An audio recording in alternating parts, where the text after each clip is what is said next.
अल्हम्दुलिल्लाहि रब्बिल आलमीन वल आक़िबतु लिल मुत्तक़ीन वस्सलातु वस्सलामु अला सय्यिदिल अंबिया'i वल मुरसलीन व अला आलिहि व अस्हाबिहि अजमाईन अम्मा बअद फ़अऊज़ु बिल्लाहि मिनश शैतानिर रजीम बिस्मिल्लाहिर रहमानिर रहीम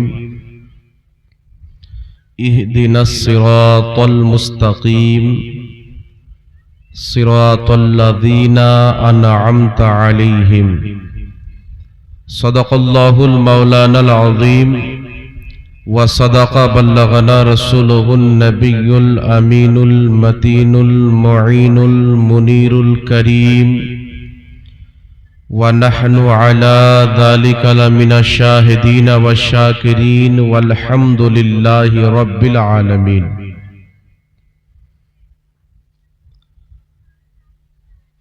वादी रज़ा की कूहे हिमाला रज़ा का है, वादी रज़ा की कूहे हिमाला रज़ा का है, जिस सम्त देखिए वो इलाका रज़ा का है।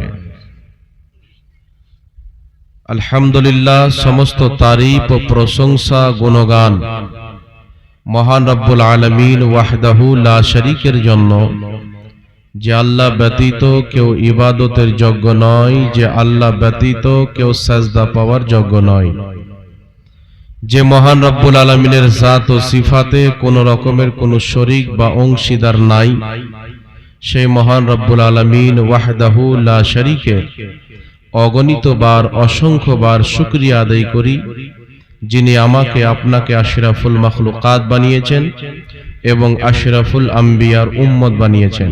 তাই সকলে পাঠ করি আলহামদুলিল্লাহ। আল্লাহ পাকের হামদ ও সানার পর রাসূল আকরাম নূরে মুজাসসাম সরওয়ারে দো আলম রহমাতুল লিল আলামিন শফিউল মুজনবিন আনিসুল গারিবিন মক্কার সরদার মদিনার তাজদার মা আমেনার লাল আব্দুল্লাহর নয়নতারা শাফাতের কান্ডারি রহমতের ভান্ডারি কাল কিয়ামতের কঠিন দিনে সুন্নি সহিহুল আকীদা মুসলমানদের শাফাআতকারী আহমদে মুস্তাফা হযরতে মুহাম্মদুর রাসূলুল্লাহ সাল্লাল্লাহু তাআলা আলাইহি ওয়া আলিহি ওয়াসাল্লামের প্রতি অগণিত বার অসংখ্য বার দুরুদ ও সালাম বর্ষিত হোক, গর্বিত হোক। সকলে পড়ুন আল্লাহুম্মা আমিন। আলহামদুলিল্লাহ, আজকের এই পবিত্র জালসা উরসে আলা হযরত, এই জালসাতে অনেক বড় বড় মুফতিয়ানে কেরাম উলামায়ে ইজাম হাজির হয়েছেন এবং আপনারাও দূর দারাজ থেকে এসেছেন। আল্লাহ পাক সকলের হাজিরিকে কবুল করেন। সকলে পড়ুন আল্লাহুম্মা আমিন। এখনই আপনারা মুনাজির আহলে সুন্নাত মুসান্নিফে কুতুবে কাসীরা হযরত আল্লামা মুফতি আমজাদ হোসেন সিমনানি সাহেব কিবলার খুব গুরুত্বপূর্ণ আলোচনা শ্রবণ করলেন। আমি অধম আপনাদের দরবারে হাজির হয়েছি। আল্লাহ পাকের নিকটে দোয়া যেন আল্লাহ পাক আমাকে সঠিকভাবে বুঝাবার এবং আপনাদেরকে সকলকে বুঝার তৌফিক দান করুক। সকলে পড়ুন আল্লাহুম্মা আমিন। বিরাদর ইসলাম, আজকের জালসার উদ্দেশ্য হচ্ছে যে আল্লাহ তাবারাক ওয়া তাআলা 1450 বছর পূর্বে কমবেশ নিজের নবীকে পাঠিয়েছেন। যতদিন পর্যন্ত আমার আপনার নবী ছিলেন ততদিন পর্যন্ত এই ইসলামকে মানুষ মুসলমান বললেই পরিচিত হয়ে যেত, লোকটা মুসলমান। তিনাদের পরে যখন খারজি ফিরকা বের হলো, তারপরে চলে আসেন কারবালার মাটিতে, একদিকে ইয়াজিদি একদিকে ইমামে হুসাইন। তো এমন একটি জামানা চলে আসলো, ওই জামানাতে যারা নিজেকে হুসাইনি বলতো, ইমামে হুসাইনের পক্ষের লোক বলতো, তাকে সঠিক পথে মানা হতো। আর যারা ইয়াজিদের পথে ছিল তাদেরকে বেঠিক অর্থাৎ ভুল পথ বলা হতো। যুগে যুগে ফিতনা বের হয়েছে, সেই ফিতনাগুলির জবাব দেওয়ার জন্য আল্লাহ তাবারাক ওয়া তাআলা কোনো না কোনো বান্দাকে এই পৃথিবীর মাটিতে পাঠিয়েছেন। তাকে জ্ঞান দিয়েছেন, ইলম দিয়েছেন, হাদিসের, কোরআনের, ফিকহের সমস্ত রকমের জ্ঞান আল্লাহ তাবারাক ওয়া তাআলা দিয়েছেন, যে জ্ঞানের মাধ্যমে তিনি ফিতনার মোকাবেলা করেছেন। তো আজ থেকে প্রায় 150-200 বছর পূর্বে 1200 হিজরিতে ভারতের মাটিতে যে সময় ব্রিটিশদের হুকুমত ছিল, ইংরেজদের হুকুমত, আপনারা জানেন, ভারতের আপনারা জ্ঞানীগুণী লোক, পড়াশোনা লোক, ইতিহাস পড়েছেন। ভারতে বর্তমান যে হুকুমত, এদের পূর্বে হুকুমত ছিল ব্রিটিশদের, তার পূর্বে হুকুমত ছিল বাদশাহ, মুঘল বাদশাদের। তো ব্রিটিশ হুকুমতের জামানায় যখন ব্রিটিশরা ভারতে কবজা করে নিল, তো ভারতে কবজা করার পরে তারা রাজ করতে আরম্ভ করলো, শাসন করতে লাগলো। শাসন করতে করতে তারা যখন বেশি জুলুম করা চালু করলো, অত্যাচার করা চালু করে দিল, আরম্ভ করে দিল, হিন্দু হোক, মুসলমান হোক, শিখ হোক, সবাই তাদের জুলমের শিকার হয়ে গেল। সবারই মধ্যে একটা খেদ জন্ম নিল যে আমরা এই ভারতের মাটিতে ব্রিটিশ হুকুমতকে টিকতে দিব না। আর ইংরেজ, ইহুদি হোক, ব্রিটিশ, নাসারা হোক, আপনারা সকলে জানেন দুনিয়াবি জ্ঞান আল্লাহ তাদেরকে প্রচুর দিয়েছে। তারা শুরু থেকে জানে যে যদি আমাদের কেউ মোকাবেলা করতে পারে, আমাদের রাজত্বকে শেষ করতে পারে, তো একমাত্র মুসলমান পারবে। মুসলমান যদি না লড়ে, না হিন্দুরা ভাগাইতে পারবে, না শিখ ভাগাতে পারবে। তো ভারতের মুসলমানকে কমজোর করা হোক, দুর্বল করা হোক। দুর্বল করার রাজনীতি কি, পদ্ধতি কি, কিভাবে দুর্বল করব, তার একটি পদ্ধতি অবলম্বন করলো যে মুসলমানকে যদি দুর্বল করতে হয়, তো মুসলমানের মধ্যে ফিরকা তৈরি করতে হবে, ভাগ তৈরি করতে হবে, গ্রুপ তৈরি করতে হবে। আর মুসলমানের মধ্যে যদি গ্রুপ তৈরি করতে হয়, তো মুসলমানদের কিছু মৌলবীকে কিনতে হবে। কি করা যায়? সর্বপ্রথম ব্রিটিশ হুকুমত ভারতবর্ষের একটি মাদ্রাসা, যে মাদ্রাসার নাম হলো দারুল উলুম দেওবন্দ, সেই মাদ্রাসাকে নিশানা করলো। নিশানা করে ওই মাদ্রাসার শিক্ষকদের বেতন করলো 600 টাকা করে। ওই জামানার 600 টাকা আজকের বহু টাকা। 600 টাকা করে বেতন দিয়ে তাদেরকে বলা হলো, তোমরা এমন কিছু বাক্য নিজের কিতাবের মধ্যে লিখে প্রচার করো যাতে মুসলিম উম্মাহর মধ্যে একটি আগুন তৈরি হয়ে যায়, আগুন লেগে যায়, ফিতনা তৈরি হয়ে যায়। মুসলমান যখন নিজে নিজে লড়ে যাবে, তো আমাদের রাজত্ব টিকে যাবে। কথা বুঝে আসছে বাবা? কি লিখতে আরম্ভ করলো? যিনি দারুল উলুম দেওবন্দ মাদ্রাসা তৈরি করেছেন, কাসিম নানওতাবি সাহেব, তিনি একটি চটি কিতাব লিখলো, পত্রিকা বললি চলে, পাতলা একটি কিতাব, যে কিতাবটির নাম দিল তাহজিরুন নাস। সেই কিতাবের মধ্যে লিখলো যে আমাদের নবীর পরে যদি নতুন নবী জন্ম নিয়ে নেয়, তো আমাদের নবীর শেষ নবী হওয়াতে কোনো ব্যাঘাত ঘটবে না। নাউজুবিল্লাহ বলবেন না? তারপর আর কি লিখলো সেই একই কিতাবের মধ্যে? যে আমাদের নবী শেষ নবী হওয়াতে কোনো মর্যাদা ফজিলত নাই। তারপরে কি লিখলো?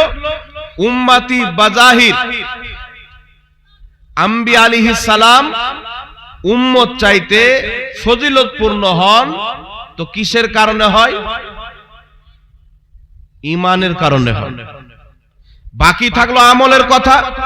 একজন উম্মত আমল করে নবীর সমতুল্য হয়ে যায়, বরং নবীর চাইতে আগে বেড়ে যায়। বলে নাউজুবিল্লাহ। আচ্ছা বলেন তো, কেউ আমল করে নবীর সমতুল্য হতে পারবে? নবীর চাইতে বড় হতে পারবে? আমার আপনার নবী সাল্লাল্লাহু আলাইহি সাল্লাম বলছেন, আমার আবু বকরের একটা আমল ওমর ফারুকের সারা জীবনের আমল। বলেন সুবহানাল্লাহ।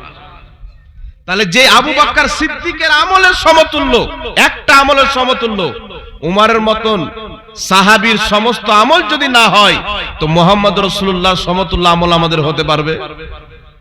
তো একটা মানুষকে ধারণা দিল কি, উম্মতি যদি আমল করে সেই ব্যক্তি নবী চাইতেও আগে বেড়ে যেতে পারে। নাউজুবিল্লাহ বলতে হবে। এক।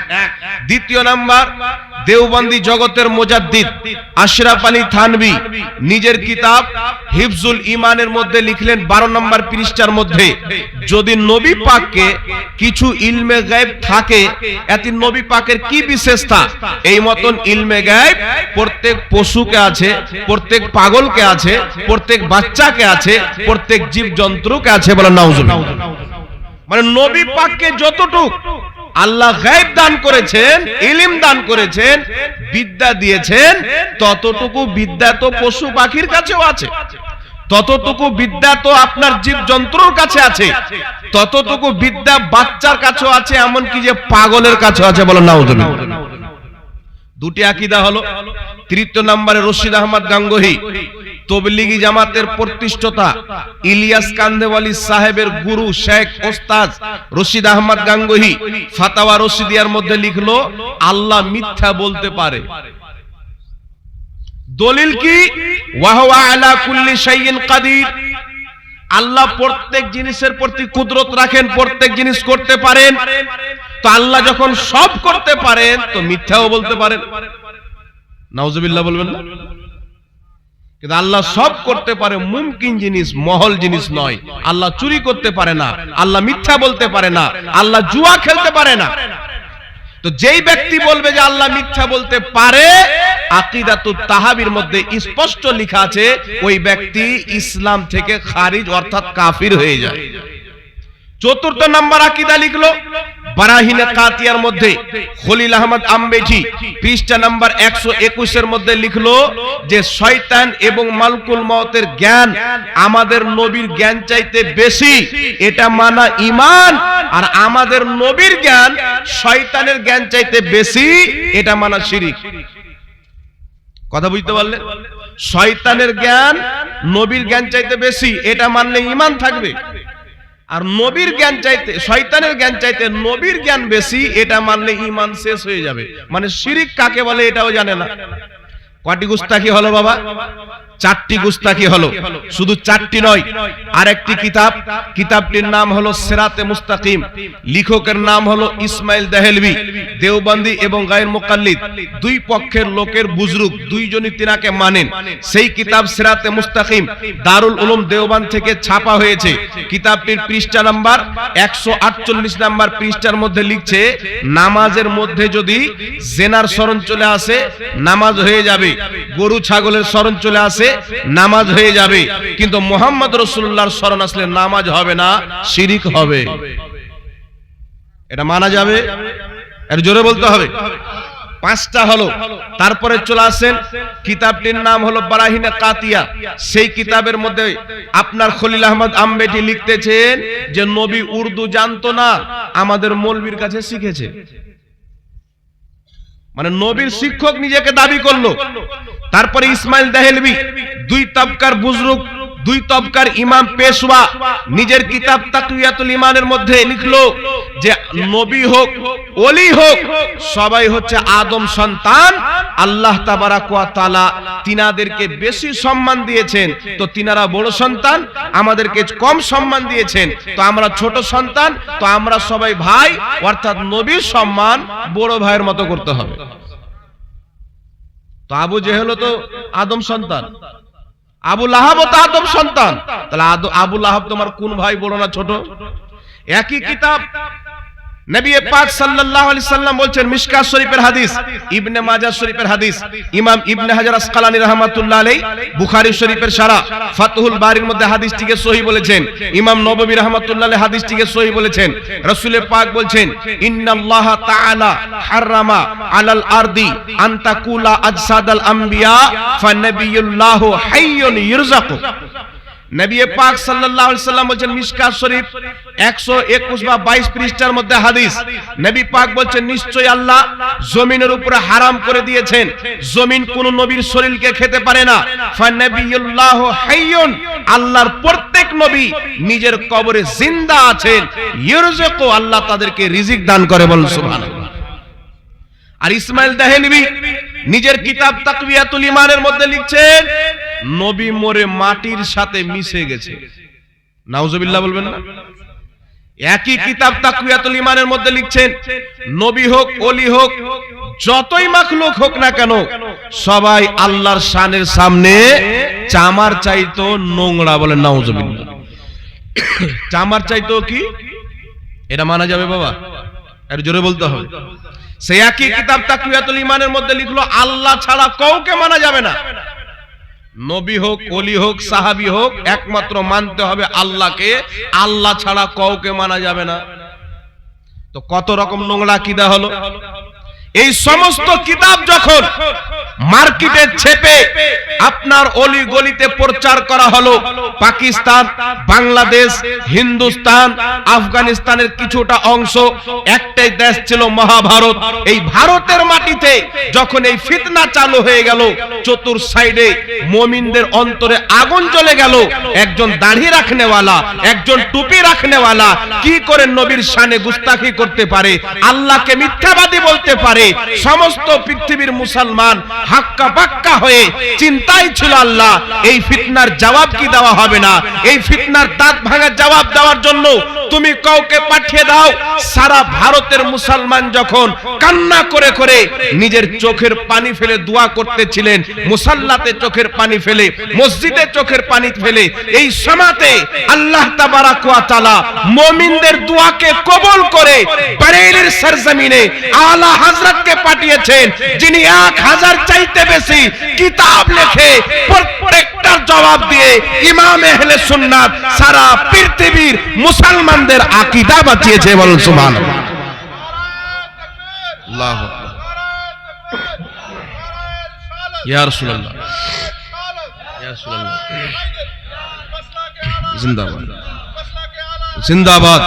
যখন বলা হলো নবীর মতন জ্ঞান তো পশু পাখি জানে, জীবজন্তু জানে, আলা হযরত বলেছিলেন और कोई गैब क्या तुमसे नेहा हो भला जब ना खुदा ही छुपा तुम पे करोड़ों दरूद।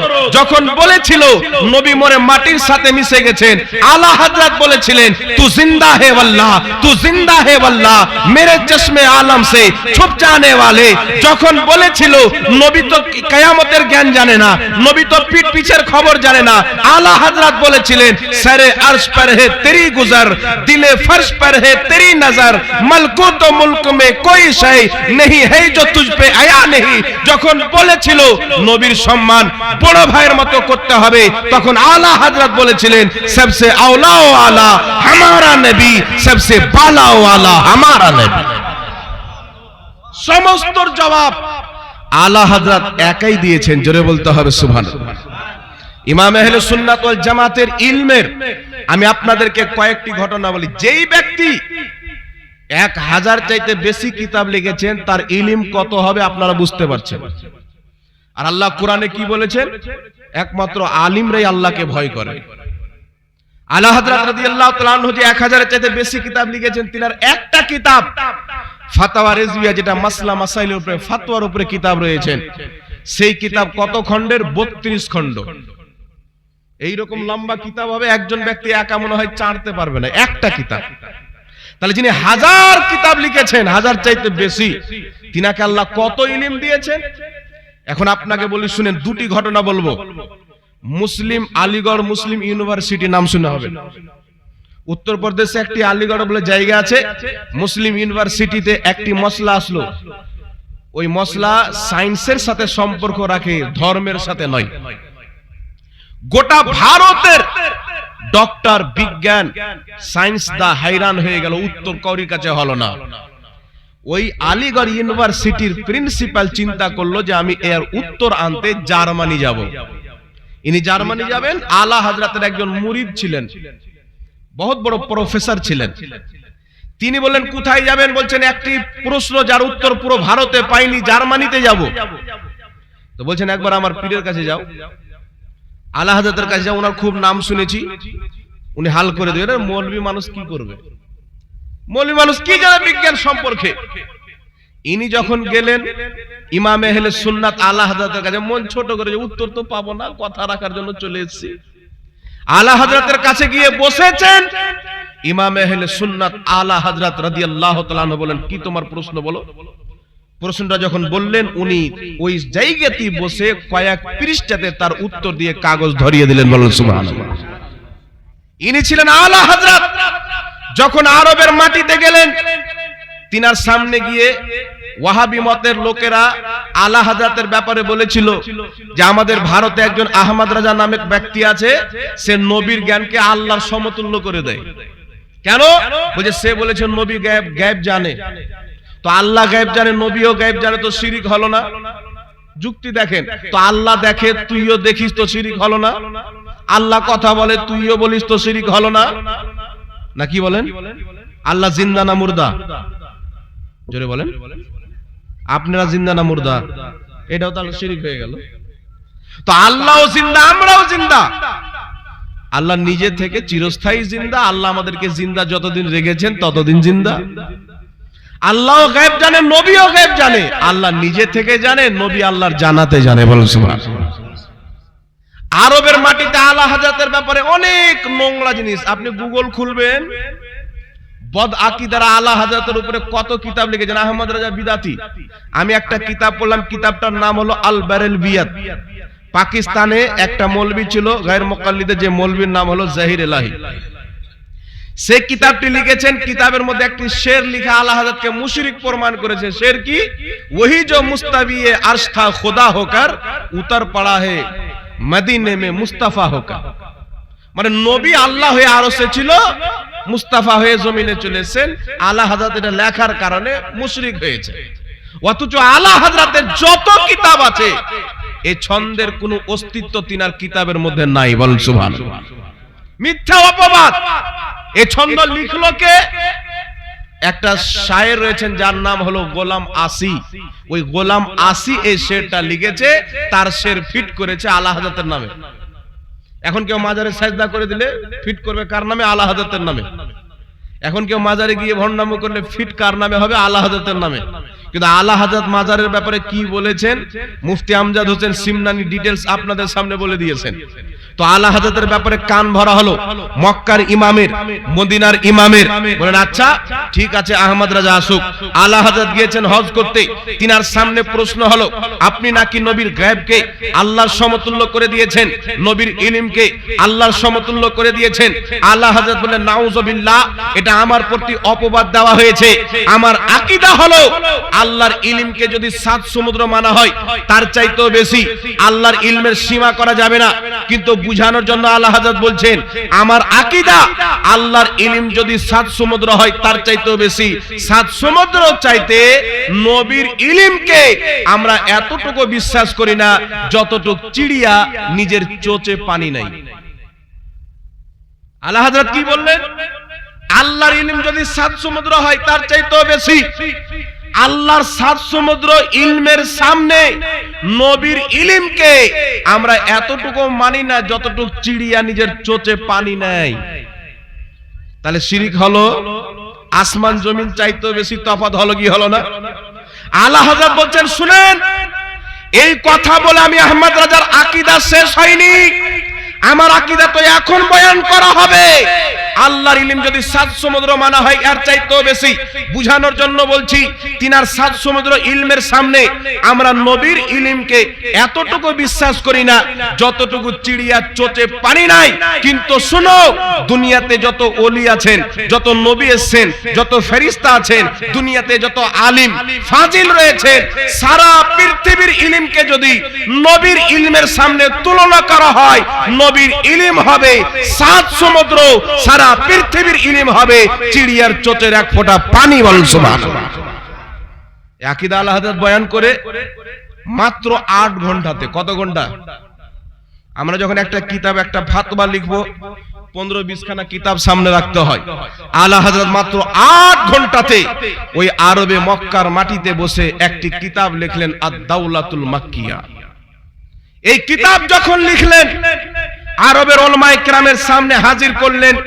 এই কিতাবকে আরবের উলামায়ে কেরাম যখন পড়লেন, আরবের উলামায়ে কেরাম বললেন, শোনো, এই 14 সদীর যদি কেউ আপনার মুজাদ্দিদ থাকে, ওই মুজাদ্দিদের নাম হচ্ছে আহমদ রাজা। বলেন সুবহানাল্লাহ। 14 সদীর মুজাদ্দিদ আলা হযরত রাদিয়াল্লাহু তাআলা আনহুকে আরবের উলামায়ে কেরাম বানিয়েছেন। জোরে বলতে হবে সুবহানাল্লাহ।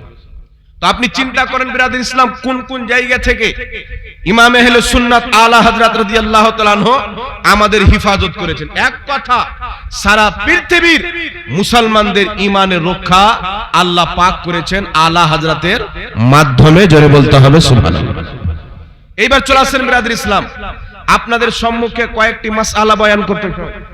আলা হযরতের উরুস যেহেতু, তিনার ব্যাপারে জানা আমাদের জন্য জরুরি। কারণ আপনি যদি হুসাইনের ব্যাপারে না জানেন, তাহলে ইয়াজিদকে বুঝতে পারবেন না। আলীর ব্যাপারে না জানেন, খারজিকে বুঝতে পারবেন না। নবীর ব্যাপারে না জানেন, আবু জেহেলকে বুঝতে পারবেন না। তো বর্তমানে 73 ফিরকার মধ্যে 72 জাহান্নামী ফিরকাকে বুঝার জন্য আলা হযরতকে বুঝা জরুরি। বলুন সুবহানাল্লাহ। আলা হযরতকে জানা জরুরি, কারণ 72 জাহান্নামী ফিরকার কপালে এমন একটি থাপ্পা আলা হযরত মেরে দিয়েছেন, তিনার নাম নিলে যেমন উমর ফারুকের নামে শয়তান থরথর করে কাঁপতো, আলা হযরতের নামে 72 জাহান্নামী ফিরকা থরথর করে কাঁপে।